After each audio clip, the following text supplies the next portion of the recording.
Teoria comportamental da administração. Se você ficar comigo pelos próximos minutos, eu vou te ensinar tudo que cai nesse assunto. Sim, tudo que cai, ou pelo menos tudo que tem maior probabilidade de cair, porque eu analisei as principais questões que caíram sobre esse assunto nos últimos anos em concursos pelo Brasil, e o resultado dessa análise é essa aula que você vê agora, bem completa. Então, vem comigo. Eu vou escrever aqui teoria comportamental. E em amarelo eu vou escrever assim, ó, introdução. O que a gente vai ver aqui agora? Primeiro, esses conceitos introdutórios, alguns conceitos. Então, a gente vai falar sobre Maslow, e é aqui que a gente vai ver aquela pirâmide de Maslow. A gente vai falar sobre o Frederick Herzberg, e é aqui que a gente vê aquela teoria dos dois fatores, que são os fatores higiênicos e os motivacionais. A gente vai falar também de Douglas McGregor, e aqui é que a gente fala da teoria X e da teoria Y. Vamos falar de Kurt Lewin, e aqui a gente vai falar sobre a teoria do campo. Vamos falar também sobre Likert, e a gente vai falar aqui sobre os sistemas de administração. Vamos falar de Skinner e sobre a sua teoria do reforço. Não podemos esquecer também de Stacey Adams, ou apenas Adams, e a sua teoria da equidade. E por último, mas não menos importante, uma conclusão. Quando eu mapeei a maioria dos concursos, galera, tudo isso aqui é o que mais cai. E com exceção desses dois aqui, que eu identifiquei poucas questões, a maioria disso aqui cai bastante, ó. Isso aqui cai muito.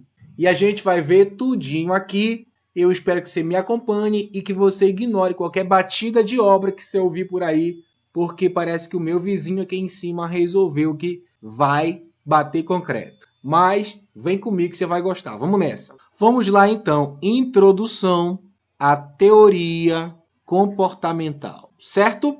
Eu quero que você comece entendendo que a teoria comportamental foi um desdobramento. E talvez você se pergunte aqui, desdobramento do quê? Ora, da teoria das relações humanas. Bom, se você chegou até aqui nesse ponto, você já sabe que você já estudou, na verdade, todas as teorias anteriores. Você já estudou teoria científica clássica, teoria das relações humanas, burocrática, neoclássica e estruturalista. E agora você vai estudar a teoria comportamental. Então, você já deve ter entendido algum tipo de padrão nessas teorias, né? Que a gente vai falar sobre qual é o foco, qual é a visão do homem, etc. Só que para você entender a teoria comportamental, você precisa entender a teoria das relações humanas. Por quê? Porque elas têm uma aproximação. Ambas vão focar em pessoas. A diferença é que a teoria das relações humanas ela foi trabalhada na parte social, de como o homem se relaciona com os seus semelhantes ali dentro da organização. Já a teoria comportamental vai olhar não para fora, não para a relação que ele tem com outras pessoas, mas sim para dentro dele mesmo. Ou seja, o que motiva ele? O que faz esse cara trabalhar? O que faz esse cara lutar? Como eu posso, então, inserir isso dentro dele? Então, é aqui que entram conceitos de liderança, motivação, que a gente vai falar agora. Portanto, você precisa entender que se é um desdobramento da teoria das relações humanas, eu vou ter aqui conceitos de psicologia, eu vou ter também conceitos de sociologia, ciências do comportamento, entre outros. Porque a teoria comportamental ela vai se preocupar justamente com o comportamento humano nas organizações. E aí é daqui que você tem questões como motivação. A teoria comportamental vai estudar as formas de liderança. A teoria comportamental vai estudar tomadas de decisão. Embora eu não vou falar de processo decisório aqui, porque a gente vai ter um curso específico sobre isso. A teoria vai falar sobre dinâmica de grupo, entre outros. E é importante a gente saber, você saber, que a visão do homem nessa teoria é de homem administrativo. E o que é o homem administrativo? Vou até colocar para cá. O homem administrativo é aquele que ele busca soluções, sendo que essas soluções precisam ser satisfatórias. Esse cara, ele sabe que ele não pode otimizar ao máximo. Então, aqui que você vai ter o conceito de racionalidade limitada, que é basicamente a ideia de que o homem ele não pode tomar a melhor decisão, só a decisão mais satisfatória, porque ele nunca tem tempo, ele nunca tem conhecimento suficiente para tomar a melhor decisão. Então ele toma a decisão que ele acredita que é a melhor para o momento, com as informações que ele tem, mas não que necessariamente de fato venha a ser a melhor decisão, certo? Vamos prosseguir então, que você já está entendendo o que é essa teoria comportamental. Então, vamos responder a essa questão. A abordagem comportamental marca a mais forte influência das ciências do comportamento na teoria administrativa e a busca de soluções democráticas e flexíveis para os problemas organizacionais, certo? Como você viu, há essa influência. E se você quiser esse material que você está vendo aí na tela, tudo que você precisa fazer é fazer parte do ADM Academy. Se você estiver vendo esse vídeo no YouTube, o link está na descrição. Mas se você estiver já no ADM Academy, basta olhar aí para baixo, clicar no botão, clicar no link e baixar o seu material. Vamos dar continuidade. A gente precisa falar agora dos principais autores. O que significa então que a gente vai ver as principais teorias. No que diz respeito à organização, à teoria comportamental da organização, isso que eu vou te mostrar agora é o mais importante. É o que mais cai.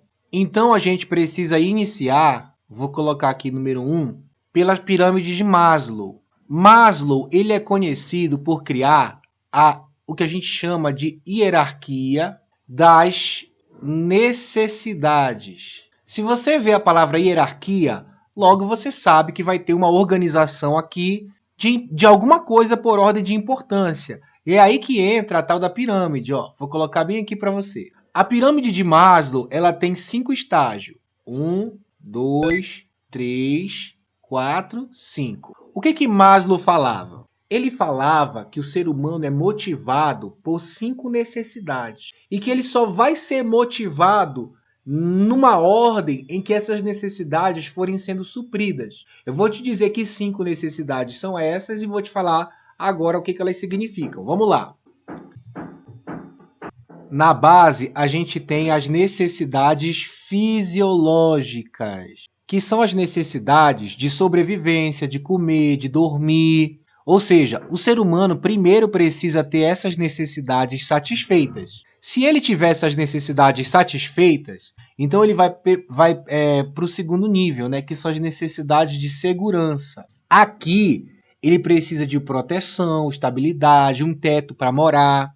A partir do momento que ele tem essa necessidade satisfeita, ele vai para o próximo nível, que é a necessidade social. É aqui que ele quer ter amizades, é aqui que ele quer sentir que pertence a um grupo, que nem na teoria das relações humanas, necessidade social. Quando ele sobe mais um pouquinho, ele tem necessidade de estima. E é aqui que ele quer reconhecimento, aqui que ele quer status, né? Ele quer ser visto como alguém importante. E por último, ele tem a necessidade de autorrealização. É aqui que vem a ideia de crescimento pessoal, né? De sentir-se bem consigo mesmo, que você está evoluindo, que você está crescendo. Então, o primeiro ponto da teoria das necessidades de Maslow é este. O primeiro ponto da teoria comportamental, e tipo assim, quando eu fiz a minha análise e vi o que mais costuma cair, a pirâmide de Maslow é o que despenca, cai muito, cai direto. Basicamente você entender quais são as necessidades e o que cada uma significa. E você entender isso aqui também, ó, que isso aqui é muito importante, ó. Para Maslow, tá? Para Maslow, para ele, se o ser humano, por exemplo, tem essa necessidade aqui, de tipo fisiológica, por exemplo, se ele não tem ela suprida, ele não vai buscar necessidade de segurança, ele não vai buscar de estima. Ou seja, digamos que ele alcançou aqui a necessidade social, de ter amizade e tudo mais. Se ele perder a necessidade de segurança, ele esquece, isso aqui não motiva mais ele. Agora ele vai ter que ter suprido a necessidade de segurança. Se ele perder essa necessidade de segurança, Isso aqui não vai mais motivar ele, ou seja, ele só busca um nível superior quando o inferior está satisfeito. Tem outras teorias que vêm de maneira diferente. O que eu estou te falando é a visão de Maslow, beleza? E aí você tem até uma pergunta, né? A alternativa que ordena a pirâmide de Maslow. Então ele quer saber qual é a ordem, né? E eu já te ensinei que a ordem é fisiológica, de segurança, social, de autoestima, né? Ou de estima e de realização, que seria a letra E. Agora a gente precisa falar da segunda coisa que mais cai, que é o conceito, a teoria de Frederick Herzberg. Esse cara, ele cunhou a seguinte teoria, que ele chamou de teoria dos dois fatores. Por que dois fatores? Bom, porque ele fala que tem dois fatores importantes para motivar, para gerar satisfação ou insatisfação no interior do homem. Ele chamou o primeiro fator de fator higiênico. O que é o fator higiênico? O fator higiênico é aquele que evita insatisfação. Como assim? Para Herzberg, algumas coisas no trabalho, se estiverem presentes, não motivam, não geram satisfação na pessoa, mas evitam que ela fique insatisfeita. Ele fala, por exemplo, que o salário, ele não motiva a pessoa, ele não deixa a pessoa satisfeita, ele só evita que ela fique insatisfeita. Você entende? Por exemplo, imagina, para você entender isso mais fácil, imagina que você vai no banheiro. Aí você chega lá e não tem papel higiênico. Se não tem papel higiênico, você vai ficar muito insatisfeito. Mas se tem, você não fica pulando de alegria não. Nossa, que maravilha, tinha papel higiênico aqui, que a melhor coisa do mundo, graças a Deus. Você não fica, no geral, você não fica assim. Ou seja, o papel higiênico, ele é um fator higiênico. Por quê? Porque se ele estiver lá, ele evita que a pessoa fique insatisfeita, mas ele não causa satisfação. Entende? Isso é muito louco, essa ideia. Ele fala, ele tira isso, ele fala a mesma coisa das condições de trabalho. Quer dizer, se o patrão te dá boa condição para trabalhar, você não fica motivado, satisfeito com isso. Só evita a sua insatisfação.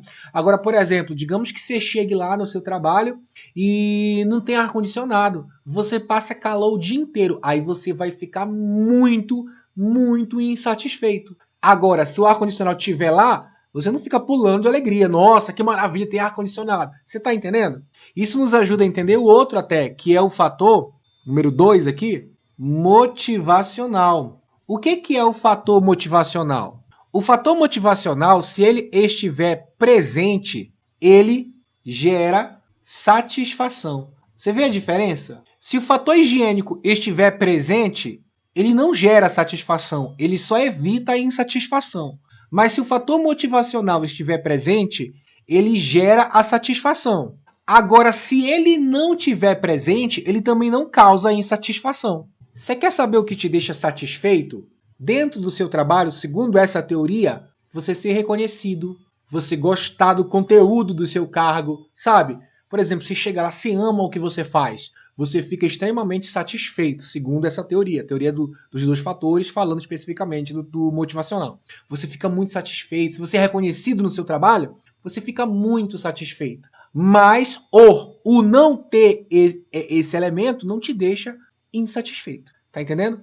Isso na ideia do Herzberg. É o que cai no teu concurso. Então, entenda. O fator higiênico, ele evita a insatisfação, mas ele não gera satisfação. E o fator motivacional gera satisfação, mas ele não necessariamente evita a insatisfação. A falta dele, entendeu? A falta do fator motivacional não gera insatisfação. O que gera insatisfação é a falta do fator higiênico. A presença do fator higiênico não gera satisfação. O que gera satisfação é a presença do fator motivacional. E aí você tem aí vários elementos, tanto de higiênico quanto de motivacional. E a gente até pode responder uma questão sobre isso. Vamos lá. Quanto ao comportamento organizacional, as relações indivíduo-organização, a motivação, liderança, desempenho, julgue o item seguinte. Quando ele fala assim, comportamento, motivação, liderança, ele provavelmente vai citar termos da teoria comportamental. Aí ele fala, pela teoria dos dois fatores de Herzberg, a satisfação no cargo depende apenas do atendimento dos fatores higiênicos. Errado, porque como a gente aprendeu aqui, satisfação está relacionado, vamos lá para a tela de novo, a satisfação no cargo está relacionado com o fator motivacional, gente. O que tá relacionado ao fator higiênico é a insatisfação, beleza? Então essa questão está errada. Agora a gente precisa falar de mais uma teoria de um cara chamado Douglas McGregor. E esse cara cunhou a tal da teoria X e da teoria Y. Basicamente, a teoria X e a teoria Y são visões do trabalhador. Uma vê o trabalhador de forma positiva e a outra vê o trabalhador de forma negativa. Basicamente, ele fala que os gerentes, que as organizações, elas podem ver o trabalhador como alguém que só vai trabalhar se a gente estiver dando pressão, se estiver em cima, se estiver agindo de forma coercitiva, aplicando punição, dando uma supervisão rígida. E a outra visão é de que não, de que o cara é criativo, de que o cara, se a gente deixar ele trabalhar, ele vai se desenvolver, uma visão melhor. Hoje, as visões de trabalho, no geral, estão mais atentas à teoria Y do que à teoria X. Embora, claro, que você vai encontrar muitas organizações que veem o trabalhador como um cara que não quer trabalhar. Vamos lá. A teoria X é a teoria negativa, pode-se dizer assim. Segundo a teoria X, o trabalhador ele é preguiçoso. Segundo a teoria X, o trabalhador evita responsabilidade. E já que o trabalhador é preguiçoso, já que ele evita responsabilidade, então a liderança tem que ser autoritária, tem que ser coercitiva, tem que ter controle rígido, tem que ter supervisão constante, tem que ter punição. Essa é a visão negativa do trabalhador. Já a teoria Y, ela tem uma outra visão, que é uma visão positiva. Ou seja, aqueles que pensam conforme a teoria Y vão considerar que as pessoas são criativas, vão considerar que as pessoas são responsáveis, vai considerar que a pessoa busca desafio, gosta do trabalho, é a visão positiva do trabalhador. E por ser assim, diferente da teoria X, onde a visão negativa faz a gestão ser autoritária, na teoria Y, a visão positiva faz a gestão ser participativa. Então aqui o gestor oferece oportunidade, dá autonomia, incentiva, estimula o desenvolvimento pessoal. Então você vê que são duas visões completamente diferentes. Hoje você encontra muitos líderes com a visão X ainda, mas teoricamente tem mudado muito para a visão Y. Né? O entendimento geral é de que a visão Y é a melhor para conduzir uma organização. Aí a gente tem também, na posição 4, um cara chamado Kurt Lewin. Esse doidinho aqui, ele criou um bagulho chamado, colocar entre aspas, teoria do campo. Esse campo se refere a um campo psicológico. É como se as pessoas tivessem um campo psicológico, como se elas tivessem um espaço vital aonde há a interação entre a própria pessoa e o ambiente. Então, esse cara aqui, esse Lewin, Kurt Lewin, ele vai afirmar que esse campo psicológico influencia o comportamento humano. Lembra, a gente está falando de uma teoria, da teoria comportamental. Então, que tem, como eu já falei, várias ideias da psicologia, da sociologia, da ciência do comportamento. Então, isso que você está vendo aí, esse monte de teoria, é justamente o que costuma cair em peso quando se fala de teoria comportamental. Então, a teoria do campo é mais uma teoria que tenta entender o comportamento humano, só que com base no que ele chama de campo psicológico das pessoas, que é como a pessoa interage com o ambiente. Esse campo psicológico também é chamado de espaço vital. Vou colocar aqui. Espaço vital. Tudo isso aí, galera, tá no material, viu? Que você tem aí. Inclusive, tem até uma questão, viu? Tudo isso tá no material. Então, aqui, quando eu crio esse mapa mental, ele é uma forma de eu explicar. Se chama método osmose, que eu criei para explicação, para que tudo que eu explique seja didático e fácil de entender. Ele não é um mapa mental exatamente para que você bata o olho nele e estude nele. Embora você possa fazer isso, se eu estivesse criando um mapa mental para estudo, seria diferente desse mapa mental que você está vendo aí. Porque o mapa mental para estudo, existem outros princípios para você criar. sabe? Então, se você gosta de criar mapa mental, crie seu próprio mapa mental, é a melhor maneira que você faz. Esse mapa mental que você vê aí na tela é uma forma de eu desenrolar minha explicação de forma que você entenda tudo e saiba aonde cada coisa se encaixa dentro do assunto geral, que é esse aqui do meio. Então, não se preocupe em aprender por esse mapa mental. Se preocupe em aprender pelo material. Se você faz parte do ADM Academy, o material é só você baixar. Se você não faz, e você pode tirar um print aí do material, né? Não vai ser todo o material, mas pelo menos algumas coisas vão te ajudar. Então, a pessoa interage com o ambiente. Agora tem um ponto-chave aqui que costuma cair, que é o seguinte, ó. Essa interação com o ambiente, ela se baseia, vou colocar aqui, ó, em forças atuais, ou seja, no momento presente. Isso aqui é importante porque não caiu muito a questão sobre isso, não achei, mas o que eu achei falava sobre isso. A pessoa, ela interage com o ambiente, só que o mais importante é a atuação que está acontecendo no momento presente. Experiências passadas ou pensamentos sobre o que vai vir no futuro podem ser levados em consideração, mas o mais importante é como a pessoa atua no presente. É o que influencia o comportamento dela mais forte. É o que ela está passando agora. E não necessariamente o que ela conviveu ou vai conviver. Lembrando que nós estamos falando de uma ideia, de uma teoria. Eu não estou falando de uma verdade absoluta. Talvez você fale assim, eu acredito que a influência do passado é muito mais forte do que a influência do presente. Tudo bem, você tem o direito de acreditar nisso. E de repente você pode até estar certo. Mas eu quero te falar do que cai na tua prova. A tua prova não cai assim. A tua prova, segundo a teoria de Kurt Lewin, se for te cobrado, vai falar que a teoria do campo, que vai verificar essa interação entre as pessoas e o ambiente, ela tem força atual no momento presente, beleza? A teoria de Kurt Lewin também traz a ideia de frustração, beleza, galera? Que basicamente, o que é a frustração? São quando barreiras impedem que essa pessoa realize algo, satisfaça uma necessidade que ela quer. Não tem muito para falar sobre isso não, vamos continuar. E aí entra uma parada aqui, vou colocar aqui 5, que o autor se chama Likert. E esse cara cria um bagulho chamado sistemas de administração. E aí esse sistema, ele vai trazer uma classificação de sistema organizacional que vai de uma escala de 1 a 4. Então, vou colocar aqui, ó. Vou colocar aqui, né? 1, 2, 3, 4. Essa classificação das organizações, ela é uma classificação que, conforme ela avança na escala, ela sai do mais autoritário para o mais participativo. Então, o que significa isso? Para Likert, que cunhou essa teoria, ele fala que as organizações elas podem ser muito autoritárias ou elas podem dar espaço para o colaborador também tomar suas decisões, ter autonomia e tudo mais. E aí ele classifica quatro tipos, né, dentro dessa escala aí. Vamos falar agora qual é. O 1, então, é o mais autoritário. Se o 1 é mais autoritário, significa que ele vai ser mais o quê? Se é autoritário, ele vai ser mais autoritário, ele vai ser mais coercitivo, ele vai centralizar mais as decisões, ele vai punir bastante. Então, a gente chama de autoritário. Inclusive, tá muito, como a minha letra tá muito grossa, deixa eu diminuir aqui. Eu diminuí a letra só para caber aqui, ó.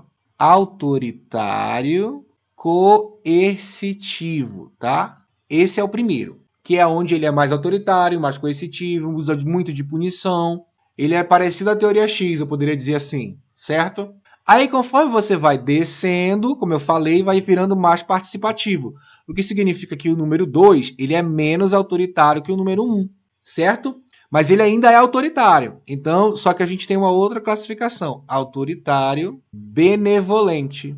O que significa? Qual é a diferença do autoritário coercitivo e benevolente? Primeiro, é que ele vai ser menos autoritário, claro, mas também, embora ele ainda vai ter uma liderança centralizadora, aqui ele começa a dar algumas recompensas. É tipo assim, você fez bem seu trabalho, tá bom, toma essa colher de chá aqui, né? Toma esse biscoito, pode-se dizer, né?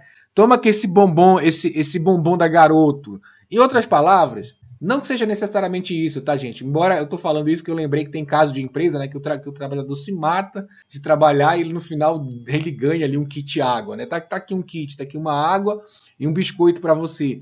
Então, o sistema autoritário benevolente continua sendo centralizador, porém agora ele vai dar algumas recompensas para a pessoa, entendeu? Ele vai dar algumas recompensas, diferente do autoritário, primeiro autoritário coercitivo, que pune se a pessoa não fizer. Esse aqui não, esse aqui dá alguma recompensa se a pessoa fizer. Beleza? Seguindo aí a ordem, aí entra aqui no terceiro o consultivo.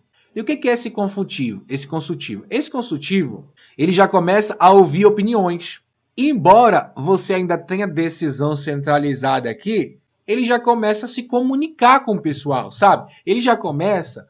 Veja, quando você está lá no autoritário coercitivo, ele só manda e pune. Quando você está no autoritário benevolente, ele manda, mas ele te recompensa quando você faz certo. E quando você está no consultivo, você começa a ouvir a opinião dos funcionários. Você ainda é centralizador, mas agora você quer saber o que a galera pensa, né? Você tenta ali dar algum tipo de espaço, talvez até para adotar alguma ideia deles, alguma sugestão, certo? Então lembra, ele vai do mais autoritário para o mais participativo. Então, conforme a gente desce, mais espaço o trabalhador tem. Então, nesse último momento aqui, a gente tem de fato, no 4, a gente tem o participativo. E aí é nesse participativo que finalmente decisão é descentralizada. Tá? E finalmente o funcionário de fato participa das decisões. Eles estão realmente envolvidos, engajados. Então não é muito difícil se você imaginar que existe essa escala e que essa escala é que faz a autoridade diminuindo e dando mais espaço para o funcionário. Esse é o sistema de Likert. Fácil de entender, né? Vamos prosseguir. E aí entra mais um aqui. Opa, tô com a caneta fina ainda. Entra aqui o 6, que não costuma cair muito. Aliás, deixa eu tentar baixar um pouco esse aqui do Likert, né? Para eu ter espaço. Espera aí. Pronto, não deu para baixar muito não, mas já ajudou. E aí eu vou escrever até aqui mais aqui em cima também, que é a teoria do reforço. Aliás, eu vou colocar, como eu estou colocando o nome dos autores na frente, não da teoria, eu vou colocar aqui o nome desse autor, que é o tal do Skinner. Então o Skinner vem criar a teoria do reforço. Aliás, vou colocar mais para cá, né, para eu conseguir mais espaço. A teoria do reforço. E o que é essa teoria do reforço? A teoria do reforço, gente, vai ter a ver com as consequências que o trabalhador recebe. Como assim? Veja, o trabalhador ele pode se comportar de maneira desejada, como a organização quer, como o líder quer, ou ele pode se comportar de maneira indesejada, ou seja, um comportamento que não é aceitável pela organização, pela liderança. Então, o que é um comportamento aceitável? Ah, bateu a meta. É um comportamento aceitável. Tá obediente? É um comportamento desejado. O que é um comportamento indesejado? Chegou atrasado no trabalho, não bateu meta, não obedeceu, não cumpriu ordem, enfim. Então, existe, vou até colocar aqui, existe o comportamento, colocar assim, comp, desejado, e existe o comportamento indesejado. Então, imagina, como é que tem que acontecer? O comportamento desejado tem que ser estimulado. E o comportamento indesejado tem que ser desestimulado, coibido, reprimido. Então, eu vou ter técnica para fazer com que a pessoa repita mais o comportamento desejado e técnica para fazer com que ele evite ou pare o comportamento indesejado. Vamos lá.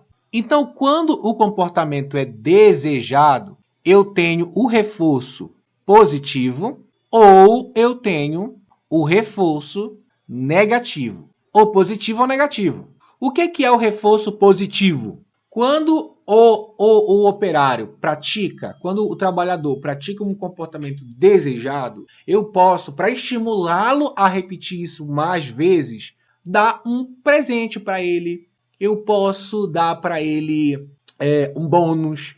Eu posso dar para ele algo, eu posso acrescentar. Por que é positivo? Porque eu estou acrescentando.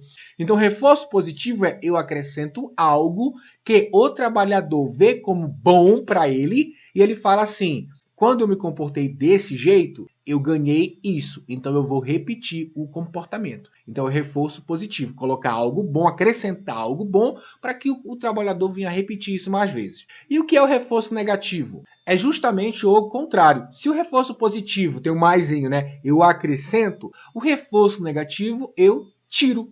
Eu tiro para estimular o comportamento desejado. Mas eu tiro o quê? Eu tiro algo que ele considera ruim. No reforço positivo, eu coloco algo bom. No reforço negativo, eu tiro algo ruim. Tipo assim, o cara tá o tempo todo ali com o chefe no pé dele, o chefe no pé dele, o chefe no pé dele, o chefe no pé dele. E aí, ele vai lá e se comporta bem, faz o que é pedido.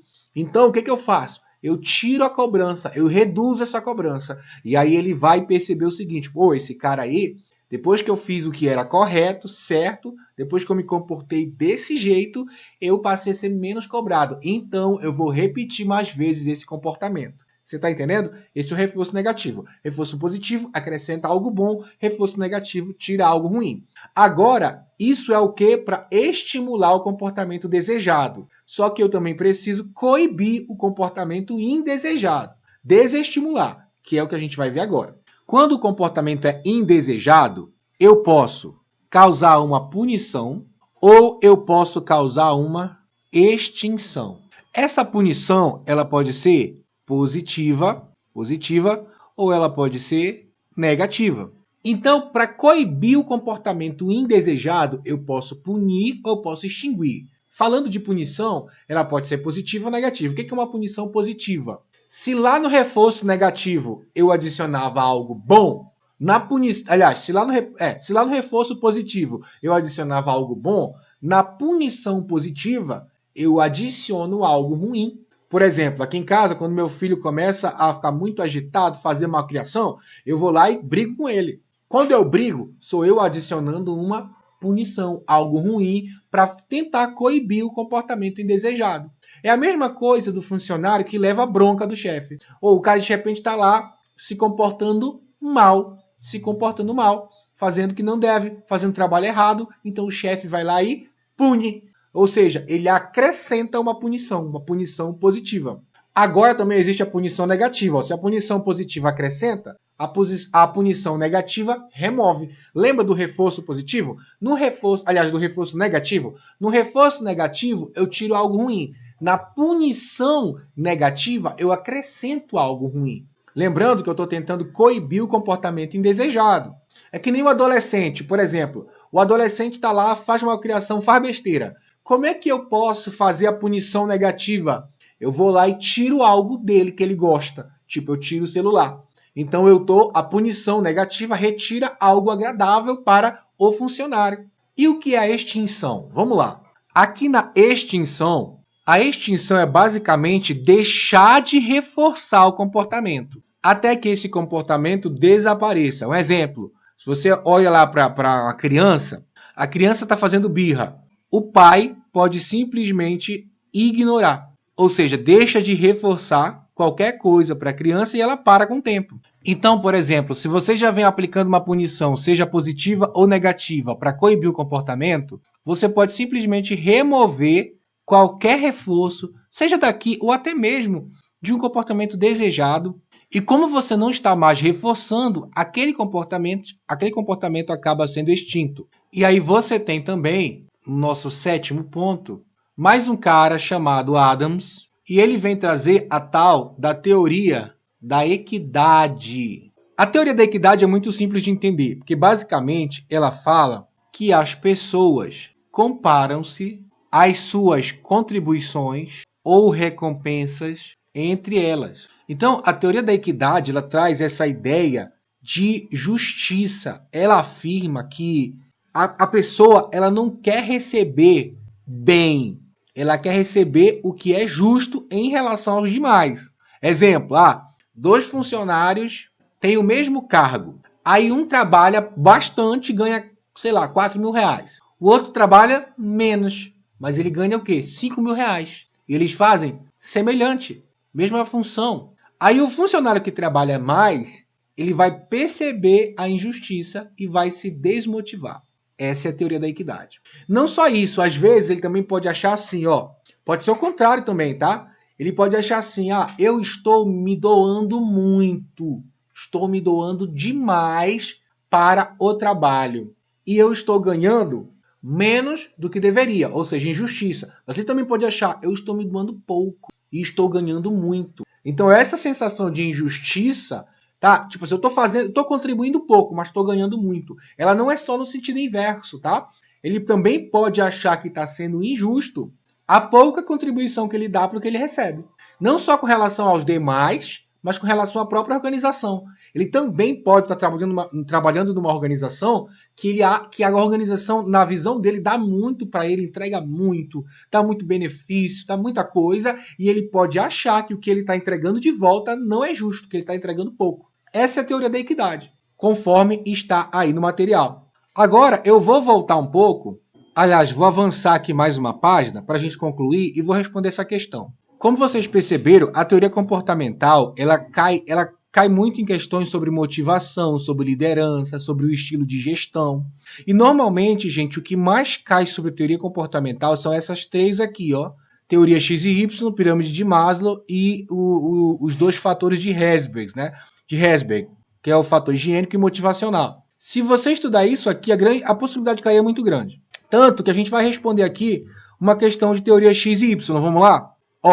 Quanto às relações humanas, desempenho profissional e desenvolvimento de equipes de trabalho, analise as informações a seguir. Primeira afirmação: as pessoas são indolentes, preguiçosas por natureza. Segunda afirmação: o controle externo e a ameaça de punição não são os únicos meios de obter a dedicação e o esforço de alcançar os objetivos empresariais. E o terceiro, as pessoas devem ser persuadidas, recompensadas, punidas, coagidas, controladas. Aí ele quer saber o seguinte: de acordo com o McGregor, as afirmações acima enquadram-se respectivamente nas teorias, ou seja, essa é uma questão de teoria X e Y. Então, no primeiro, quando ele afirma assim, as pessoas são indolentes, preguiçosas por natureza, ele está alinhado com a teoria X. Aqui ele fala assim, o controle externo e a ameaça de punição não são os únicos meios de obter dedicação. Ou seja, ele está aqui de acordo com a teoria Y. E aqui no terceiro ele fala, as pessoas devem ser persuadidas, recompensadas, punidas, coagidas, controladas. É uma afirmação que está de acordo com a teoria X. Então eu tenho X, Y, X. A alternativa que tem X, Y, X é a alternativa B. Certo? Vamos resolver essa questão aqui 6 também. Ela fala assim, o sistema da administração da teoria comportamental, que foi proposto por Likert, se caracteriza pelo processo decisório totalmente centralizado, totalmente centralizado na cúpula da administração, na qual todas as ocorrências imprevistas e não rotineiras devem ser resolvidas por ter exclusividade nesse tipo de decisão.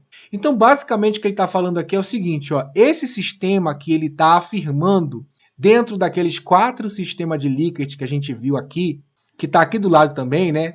Autoritário, coercitivo, benevolente, consultivo e participativo.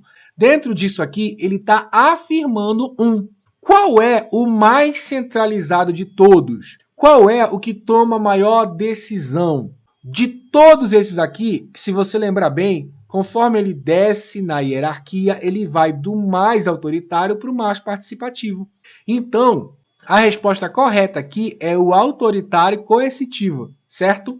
E aí, galera, você tem aí mais questões lá embaixo, tá vendo? Questão 9, questão 10, questão 11 para você responder. E mais lá para frente você também encontra o gabarito dessas questões, bem comentado, com mais detalhes, para que você possa aprender ainda mais sobre a teoria em questão que você estudou. E isso aí é o que mais cai em teoria comportamental. Então, se está no teu edital assim, teoria comportamental, ou então, normalmente está no edital assim, teoria geral da administração, da clássica à contingencial, ou da teoria científica à contingencial. Ou seja, ele vai passar por todas as teorias, que é o que você vê no nosso curso de TGA.